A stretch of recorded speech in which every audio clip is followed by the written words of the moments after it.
ngo Uvira tombe. Hakaba n'abandi bifuza kumva ngo Uvira yafashwe, ndetse n'abandi bagira bati twakabaye twumva uwo mwanzi ushaka gufata Uvira ari kure cyane. Nuko n'amakuru yacu muri geopolitike ibintu bihagaze. Ariko kuri iyi nshuro ibintu impamvu nababwiraga ngo muraza kuyumva by'igihe kinini, procedure yo kurinda umujyi cyangwa kuwufata iri kugenda igongana. Ngira ngo bamaze kumva yuko hari amakuru avuga yuko impande zombi yaba bashaka gufata Uvira n'abarinze Uvira batangiye icyo twakita ibiganiro. Niba impande zombi tubona ko ubusabe bwa buri ruhande bugoranye kuba bwashyirwa mu bikorwa, igisobanuro cya nyuma nuko za mbaraga buri ruhande rwendaga gukoresha, buri ruhande ruzasigara rwicungaho rurebe ngo ubusabe bansabye kubushyira mu bikorwa nshobora kubikora ariko ngahomba kiriya. Hazasigara balance ku ruhande rwa Ndayishimiye arebe ngo ninde atanga ubuhungiro ndahomba iki cyangwa ndunguka iki. Yego bikiraho hari ikintu uvuze, ariko ntekereza ikindi jya numva kivugwa, bavuga ko hashobora kuba haba ibiganiro by'ubwiru cyangwa se byo mu mwibanga Uvira hagati ya mama yizi nyeshyamba. Numvise banavuga ko batagikunda umuntu bita ubita inyeshyamba. Yego bo kuri ko bwabo ntabwo barikunda Sandrine ko mugerageza gukoresha indi mvugo ntago bakiyambura ubunyeshyamba, ntago barabohora igihugu wenda ngo bashyireho repubulika. Ibi nabyo bajye babitubabarira, dufite ubundi buryo baganire mu gitondo bigire bite bihite bishyirwa mu bikorwa. Ariko akantu k'ibiganiro ko murako kaba gahari kandi kinakomeye cyane. Wowe ukabona ku ruhande rwawe rero Uvira ko wa mugani umugabo witwa Dr. Oscar Barinda niwe wavuze ati nagoma ati yaridinga imyaka ati mwe mwihanganye gusa. Ukabona mugari hari igihe kizagera se tukumva tombe cyangwa se tukumva kimwe cyuko Ndayishimiye yakuye y'abasodabi. Reka mbwire bino bintu nk'umusivili wakurikiye cyane aya makuru yo muri Eastern DRC. Mu gihe kimwe cyangwa ikindi mbona ko kitana bakure cyane gufatwa kwa Uvira ni ibintu bishoboka cyane kuri uko tuvuga ko bitashoboka. Ndi buriya baba bumvikanye tutabona muri media, sibyo? Ngira ngo hari ibyo Sandrine, ngira ngo sinzi niba utaratunguwe yuko hari ibiganiro bivuga yuko igisirikare cya Kinshasa kiri kuganira n'aba banyekongo uburyo hazabaho ikitwa mixage, wenda se na mixage cyane reka bari yo dutindaho brassage tube tuyiretse. Impamvu nakubwiye ngo ntago twagenera cyane kubitangazwa n'aba banyekongo, nubwo nabyo bifite factor yabyo, ariko buriya ntabwo igisirikare yo kivuga mekanizme z'ibikibuza gukora akazi ntago babivuga byose mu rwego rwo kwirinda guha umwanzi amakuru. Ariko kuri kwa nyako nuko ingabo z'abarundi zakomye mu nkokora cyangwa se zacogoje zakereje aba banyekongo kuba bakengira muri Uvira bitewe na geographical cyangwa se imiterere ya Uvira ubwayo byabaye imbogamizi. Kuko niba mwarabonye uburyo Goma yafashwe, Bukavu yo binjiyemo nta n'imirwano ikomeye ihabaye, bwari uburyo kandi abahunzemo bose berekeje Kamanyoro babasohoramo ku buryo bw'imirwano bakomereza muri Uvira. Wakibaza uti none kuki Uvira ni umujyi wa kabiri bafashe Bukavu bitagoranye, none Uvira yo isa nibagoye nuko badashaka kuyifata nuko idafite akamaro se. Izi modoka zuzuye imihanda habamo iyawe, ikibazo niye hize uzayigurira. Barakubesha abakubwira ko gutumiza imodoka bigoye. Nta gihe na kimwe gutumiza no kugura imodoka byoroshye nk'ubo. Hamwe na Gugaga Cars, kompanyi yonyine wabaza imodoka y'inzozi zawe na spare parts zazo. Aha ntibigusaba kumena banki, wanabatuma ku ruganda mu minsi mike cyane imodoka y'inzozi zawe ikakugeraho. Bahamagare cyangwa ubandikire kuri 0788 uranabandikira kuri mail yabo ni gugagacars@gmail.com. Wanabasanga i Nyarugenge mu nyubako ya Jeff Plaza floor ya 4 room ya 6. Gugaga Cars, buy and ship your dream cars. Bakunzi bacu turabasuje umurere mu banki zose z'isi, mwebwe mukurikira ibiganiro byacu umunsi ku wundi, ndetse twababwiye ko tuzatubazanira abantu benshi batandukanye ndetse baduha n'ubusesenguzi bugiye butandukanye. Umunsi nifashishije umugabo witwa Rugamba, ndetse mumushyigikire kuri Karisimbi Voice, mukore subscribe kugira ngo nawe atere imbere nk'ibisanzwe. Ariko natwe mutatwibagiye nyaboneka ziko bimeze bwana Rugamba. Niko bimeze kuri no si baravuga ngo nta wigira. Hari abantu badukurikira bari mu mirimo yabo, iteka ngiye ntangira ikiganiro nkunda kubifuriza nabo ko bazamuka. Buriya kugira ngo bakurikire ibiganiro byacu bisaba ubushobozi mu nzira imwe cyangwa indi, burimo n'ubwo amafaranga kuko internet igura amafaranga. Yego. Ngwano meze neza uretse utuntu tw'utugripe tuza, ariko ndaturwanye kubera nkora gasiporo. Meze neza muri rusange. Ariko nanjye ntibanyibagirwe ntazaba nka muntu wasabiye ndumugeni nawe atamufite. Nawe ntibakwibagirwe bajye kuri Gasaro News. Yego. Bari bukunze ibyo bimeze. Tujye muri update ndetse nkubite mbangura kugira ngo abantu tutabarambira makuru ushaka ko twibandaho cyangwa se tuvugaho kuri uyu munsi. Nabonye abantu bari kuvuga bati uyu mujyi wa Uvira ushobora kuzaberamo akantu cyangwa se nanone nikaberemo, ndetse aho ibande cyane ku barwayi. Nabonye bari gusaba Perezida Neva ati nyabuneka ntago twifuza yuko abantu bacu bakomeza bapfira hano, ati nimugerageze mufungure imipaka. Ndetse aho onye bamwe bavuga bati ariko se ubundi gufungura imipaka kandi inyungu z'abaturage batutitaye kuri diplomasi, abaturage babone navuga uburenganzira bwabo, kuko bagaragaje yuko ari kuba impfu nyinshi cyane kubera kuba imipaka ifunze. Yego. Wenda reka duse n'abahera Uvira tuzamuke twerekeza Cibitoke, n'ubundi tuba tugana ku butaka busatira u Rwanda. Uvira ni ijambo rikomeje kuzenguruka mu matwi y'abakurikira ibiganiro byacu. Hari n'abadatinya kugaragaza yuko basa nkaho babirambiwe, ariko jewe buriya ntabwo njya nkunda, reka mvugi nkoreshe imvugo kuko nkunda gukurikira commentaire cyangwa se ibitekerezo bitangwa n'abakurikira bino biganiro tubagezaho. Ntabwo ushobora kurambirwa Uvira n'ingabo za Ndayishimiye zirinze zitararambirwa. Ntushobora kurambirwa kumva amakuru ya Uvira n'aba banyekongo bafashe Goma na Bukavu batararambirwa gushaka kuyibohora. Ntushobora kurambirwa kumva amakuru ya Uvira n'ubutegetsi bwa Kinshasa butararambirwa gukora ibishoboka byose ngo burebe niba koko uriya mujyi bwa urinda umwanzi. Biraza gusobanura iki rero amakuru ya Uvira muraza kuyumva by'igihe kirekire, kubera yuko procedure zo kurinda uriya mujyi nizo kuwufata ubu ziri kugongana, kandi aho bigeze ubu ngubu biri kuri tangente ngiye ncishiye mu ijisho mbona bijya no kunganya imbaraga, kubera yuko buri muntu wese aribaza ngo aba banyekongo gufata Uvira byarabananiye cyangwa se nuko batabyifuje. Bafite ubusobanuro batanga, ariko twe ntabwo ari bwo ubusobanuro buba bwatanzwe na ba nyir'ubwite, ariko twebwe dusesengura ntabwo cyane ndibuze kuza mvuga ngo ibyo Lawrence Kanyuka cyangwa se bya Mungu yavuze turabigenderaho 100%, kuko hari ibyo bavuga nk'abasirikare bari kuri tere, hakaba n'ibyo twe tuvuga nk'abari kureba mekanizme ishobora gutuma igikorwa kidakorwa mu gihe runaka cyangwa ikindi. Mu byifuzo by'aba banyekongo mu kuri kwa nyako nuko bakabaye barafashe Uvira. Ubwo ndavuga bano Rio de Sarambwe mu byifuzo bya Kinshasa nuko Uvira itakabaye ifite threat. Ni nacyo ntekereza ku byifuzo by'ubutegetsi bw'abadede kwa Ndayishimiye, kuko urumva buri ruhande rufite icyo rwifuza muri Uvira. Hakaba n'abandi badukurikira bifuza kumva Uvira, hari abakunda kunyendekira ngo Uvira tombe, hakaba n'abandi bifuza kumva ngo Uvira yafashwe, ndetse n'abandi bagira bati twakabaye twumva uwo mwanzi ushaka gufata Uvira ari kure cyane. Nuko n'amakuru yacu muri geopolitike ibintu bihagaze. Ariko kuri iyi nshuro ibintu impamvu nababwiraga ngo muraza kuyumva by'igihe kinini, procedure yo kurinda umujyi cyangwa kuwufata iri kugenda igongana. Ngira ngo bamaze kumva yuko hari amakuru avuga yuko impande zombi, yaba bashaka gufata Uvira n'abarinze Uvira, batangiye icyo twakita ibiganiro. Kugira ngo tuze kwinjira kuri iyi gahunda ya Cibitoke n'ahandi hatandukanye, nta nubwo ari Cibitoke gusa, buriya ni Butanyerera, kuko Butanyerera no mu bindi bice bitandukanye hamaze igihe humvikana amakuru y'abarwayi barwaye indwara yitwa kolera. Kolera ni imwe mu ndwara mbi cyane zituruka ku isuku nkeya, kubura amazi n'ibyangombwa nkenerwa. So rero ushobora kwibaza utese kolera irica abantu gute mu Burundi kandi isuku ari ibintu byoroshye cyane? Buriya yo amazi ataboneka, amazi afite aho ahuriye n'ibikorwa remezo cyangwa se infrastructure y'igihugu kiri mu bibazo by'ubukungu. Rero hari igihe ibikorwa remezo nibyo bya mbere bibanza kuba nyine cyangwa se kubura. So puwe ya mbere icyo ndi kubona muri Uvira ku ruhande rwanjye, ntekereza ko hashobora kuzaba ikintu gitunguranye nk'uko wari utangiye ubivuga uti hashobora kuba kandi. Kubera iki rero? Kugeza magingo ya ibiganiro turi kubona bishobora kuba hagati y'impande zombi bifite icyo twakita inkomyi n'imbogamizi yuko bishobora kudatanga umusaruro kuruta uko byawutanga. Uti rugamba iyo uvuze ibintu nk'ibyo ushingira kuki? Mu busabe twabonye bwahuje aba banyekongo bafite Goma na Bukavu, bwabahuje na Gitega, na cyane ko amakuru atubwira yuko bagiye Bujumbura kwihurira na perezida w'u Burundi wagiye muri Kongo uri kubarasaho byitwa ko yatabaye ubutegetsi bwa Kongo. Ni ubusaba ubona bugoranye.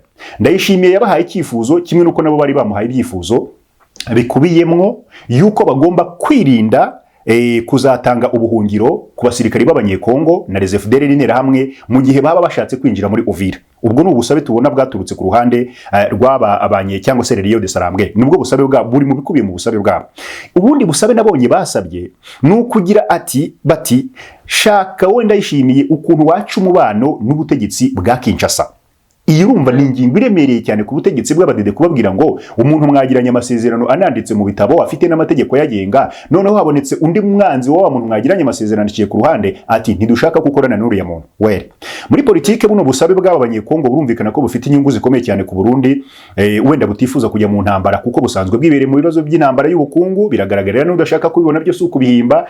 Icyo gihugu kiri mu ntambara y'ubukungu gisabwa financial capacity yo kuhangana nabyo, nikigereka b'intambara karundura y'amasasu cyari kimazemo n'igihe kiri ku butaka bwa Kongo. Ntituri buze kwirengagiza ko intambara Burundi burimo ku butaka bwa Kongo, nubwo bamwe bavuga ngo amabuye yarinjiye, ariko mu by'ukuri iyo dukoze imibare tubona yuko atarakemura ibibazo bitandukanye na leta y'abadede igaragaza. Ni Burundi bushobora kuba bwakururirwa mu ntambara ebyiri, iy'ubukungu ikomeye bwari busanzwe bumazemo igihe itwara amafaranga, noneho yo bije muri ntambara y'amasasu yo itwara amafaranga ihita yangiriza ya ntambara y'ubukungu utari wanatsinze, n'intambara y'urugamba rusanzwe rwa gisirikare nabyo bikaba byagorana kuyigeza ku musozo.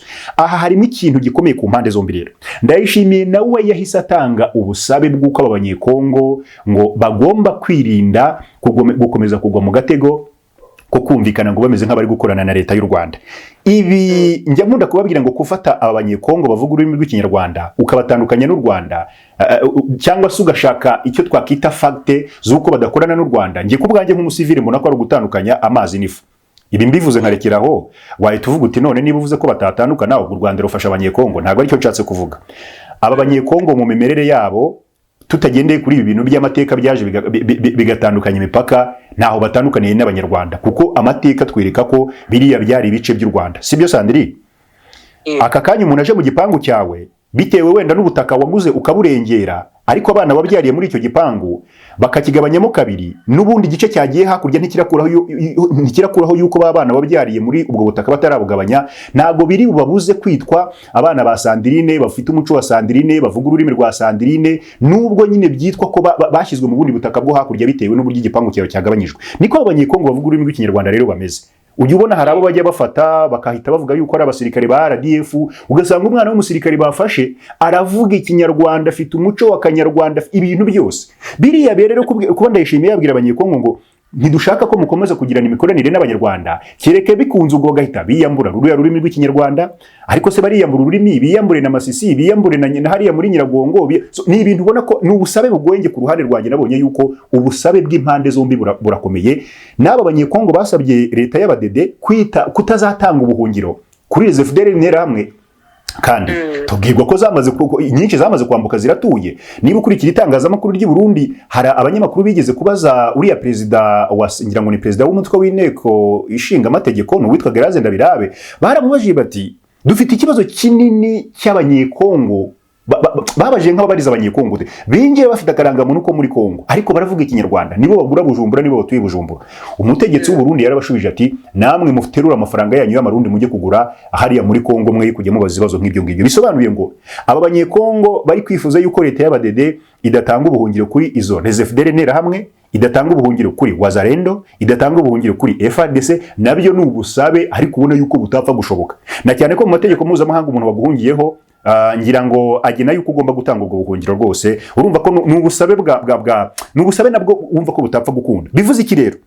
Niba impande zombi tubona ko ubusabe bwa buri ruhande bugoranye kuba bwashyirwa mu bikorwa, igisobanuro cya nyuma nuko za mbaraga buri ruhande rwendaga gukoresha, buri ruhande ruzasigara rwicungaho rurebe ngo ubusabe bansabye kubushyira mu bikorwa nshobora kubikora ariko ngahomba kiriya. Hazasigara balance ku ruhande rwa Ndayishimiye arebe ngo nindatanga ubuhungiro ndahomba iki cyangwa ndunguka iki. N'aba banyekongo barebe ngo ni izihe strategy twakoresha ntitugeraho twongera guhurira n'u Rwanda cyangwa se kumva ko badushinja gukorana n'u Rwanda. Nubwo nge nabonye nta nzira n'imwe bacamo ngo bahakane ko badakorana n'u Rwanda, kuko baravuga ikinyarwanda, imiterere yabo ni y'abanyarwanda. Naje no gusanga mutima wa patriotisme bagira barya kuhuza n'abanyarwanda, mu mbabare kubivuga gutyo.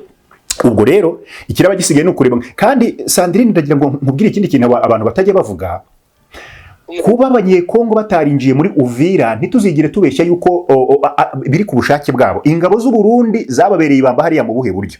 Position ingabo z'u Burundi ziherereyemo iri sinzi uburyo ndaza kubivuga mu kinyarwanda, ariko ni inzira y'amagorane ku kuba yabuza abana abanyekongo kwinjira muri Uvira nk'uko babishaka, nk'uko twumvise binjiye Goma na Bukavu. Uti kubera iki?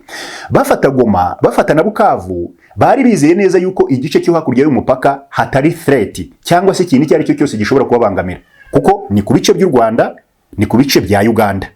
bitandukanye no muri Uvira kwinjirayo biroroshye cyane ko hakurya yabo baba bafite threat iturutse ku butaka bw'u Burundi kuko n'ubundi bari guhanganira ku butaka bwa Kongo. Bivuze iki rero? Uvira ikomereye aba banyekongo kuyifata ku rutuko Goma na Buka, nubwo Goma naho habereye urugamba rukomeye bitewe na coalition ya Kinshasa yari hari buryo yari remereye, ariko strategically hari ikibaya cyitwa Urusizi cyandagayemwo cyuzuyemo umubare munini w'ingabo z'u Burundi, tudakuyeho n'izo ntera hamwe zakabye, tudakuyeho na FARDC, kandi noneho nuriya mujyi wa Uvira nawo uri positioned ahantu mu bice by'ibibaya ku buryo kubona icyo twakita reinforcement cyangwa se ku buryo mu gihe bano bahungu baba bari kurwana na coalition ya Kinshasa byoroshye cyane yuko umwanzi ashobora kuva i Burundi akaba yabakoma mu nkokora mu nzira imwe cyangwa indi. Nidukomeza kuvuga ngo rero wenda impamvu nakubwiye ngo ntabwo twagenera cyane kubitangazwa n'aba banyekongo, nubwo nabyo bifite factor yabyo, ariko buriya ntabwo igisirikare iyo kivuga mechanisme z'ibikibuza gukora akazi ntago babivuga byose mu rwego rwo kwirinda guha umwanzi amakuru, ariko kuri kwa nyako nuko ingabo z'abarundi zakomye mu nkokora cyangwa se zacogoje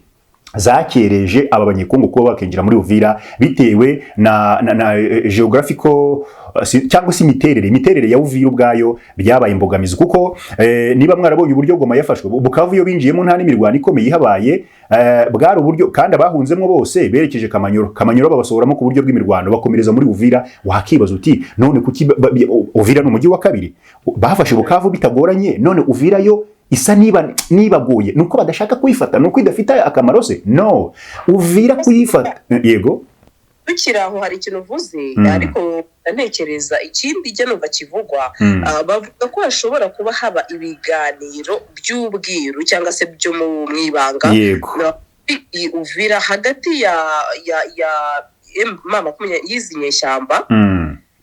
Numvise banavuga ko batagikunda umuntu ubita inyeshyamba. Yego bo kuri ku bwabo ntabwo babikunda Sandrine, kugerageza gukoresha indi mvugo ntabwo bakiyambura ubunyeshyamba, ntabwo barabohora igihugu wenda ngo bashyireho repubulika, ibi nabyo bajye babitubabarira, dufite ubundi buryo ntabwo barabohora igihugu ngo bagire repubulika bagire n'ibyo byose.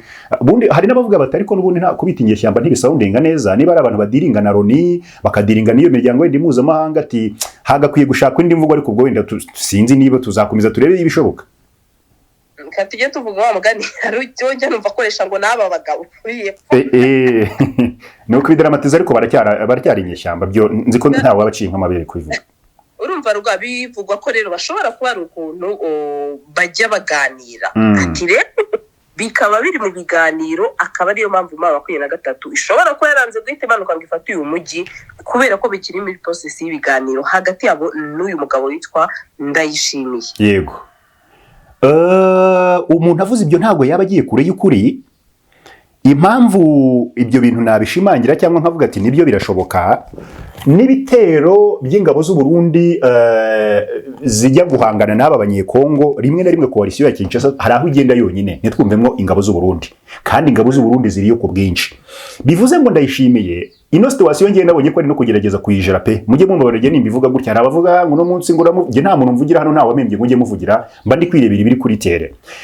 Ntago ari ibitero byose twumvamo ingabo z'abadede zagiye kurwanya bano banyekongo, ni bimwe na bimwe. Bivuze ngo mu kujera situation yabo ako kantu k'ibiganiro ushobora kubona yuko gahari, bashobora kuba bagira bati mu gihe turaza gukora atake hano cyangwa se turaza kujya gutunganya hano mu buryo bw'igisirikari ntitubabona hangaha. Birashoboka cyane rwose, kuko niba intumwa zishobora kuvigoma zikakirwa Bujumbura ntibazifate ngo bazifunge bazishyikirize Kinshasa, Sandrine uraza kumvamo ikintu gikomeye. Ndayishimiye ariko uruhande rwa Kinshasa 100% ntabwo ashobora kwakira umuntu wavuye Goma na Bukavu, umuyobozi w'icyama AFC, ngo amurekure gutyo. Yaba ari amahirwe meza yo kumucakira agahita amupakira indege akamujyana hehe Kinshasa. Niba rero intumwa z'aba banyekongo zibasha kwa accessinga Bujumbura bakicara ku meza y'ibiganiro isaha imwe ebyiri, ni igisobanuro cy'uko Ndayishimiye ari muri situation yo kugira ati reka nkomeze nkore balance, ngende nkora balancinga, ngereranye ndebe ese ni hehe nahura n'ikibazo mu gihe nahindura uruhande, cyangwa nkoze ibintu reka biriya niyo nshobora guhura n'ikibazo. Ariko ntahita akora withdraw ngo akure abasirikari be muri Sud Kivu cyangwa se abahagarike mu mirwano completely, ahubwo icyo kintu cy'ibiganiro nakemera ko gishoboka. Ariko urabona wabonye ko ibiganiro ari ibintu bisaba inzira ndende, ntabwo buriya ntabwo igisirikare ari abantu baganira none ngo ibyo baganire mu gitondo bigire bihite bishyirwa mu bikorwa. Ariko akantu k'ibiganiro ko mbona ko kaba gahari kandi kinakomeye cyane. Wowe ukaba ubona ku ruhande rwawe rero Uvira ko wa mugani umugabo witwa Dr. Oscar Barinda niwe wavuze ati na Goma ati yaririmbwa imyaka ati mwe mwihanganye gusa ukabona umugani hari igihe kizagera se tukumva tombe cyangwa se tukumva kimwe cy'uko Ndayishimiye yakuye y'abasoda be. Reka mbwire bino bintu nk'umusivili wakurikiye cyane aya makuru yo muri Eastern DRC. Mu gihe kimwe cyangwa ikindi mbona ko kitanaba kure cyane gufatwa kwa Uvira ni ibintu bishoboka cyane kuruta uko tuvuga ko bitashoboka. Nkuko Oscar Barinda yabivuze yarababwiye ati Goma twabanje tubabwira ko tuzayifata murabipinga finally turayifata. Bisobanuye iki Sandrine? Ibyo biganiro turi kunuganuga cyangwa gukomoza ko bishobora kuba bihari nibyo birashoboka cyane ko bihari, bishobora kudatanga umusaruro uko abanyekongo babyifuza cyangwa se Uburundi bugakomeza gutanga icyo twakita ibyifuzo nabyo bano banyekongo babona yuko bishobora gukomeza kubagonga kuko Ndayishimiye cyari mu gatego ko kubura umwama keza. Arareba kavuga ati aba banyekongo turaturanye, u Rwanda nafunze imipaka ngira ibyo dushinja, aba banyekongo nabejo bashobora kwizunguza bagakoresha imbaraga mu nzimwe cyangwa indi cyane ko Ndayishimiye ashinja u Rwanda gufasha aba banyekongo kandi imbaraga z'u Rwanda nazizi. Kiriya kintu nacyo kimushyira ku gatebe gashyushye kagira gati ese ko nshinja u Rwanda gufasha abanyekongo koko rwarambura ukuboko kwarwo kose kugafasha abanyekongo ko Uvira birashoboka cyane ko yafatwa. Bivuze iki rero? Niba Goma yarafashwe itangazamakuru rimwe ritabyemera, izo communauté internationale zitabyemera, ariko bikarangira ifashwe, ni ikimenyetso cy'uko na Uvira yafatwa. Ahubwo impamvu z'ubukerererwe bwo gufatwa kwa Uvira zikaba zabiziye ya miterere ya Uvira nigeze kugarukaho, ariko nkaza no kuri icyo kintu cy'ibiganiro kuko mbere yuko abanyekongo bafata Goma wibuke hari ibiganiro byagiye bibanza kubahuza n'ubutegetsi bwa Kinshasa burimo kubabuza kugaba ibitero mu matware yabo, burimo kubabuza kugaba ibitero mu bice bituwe n'abaturage. Ariko buri hari nibindi Sandrine, hari ikintu nkunda kwibwira abantu, hari nibindi buri baba bumvikanye tutabona muri media, sibyo?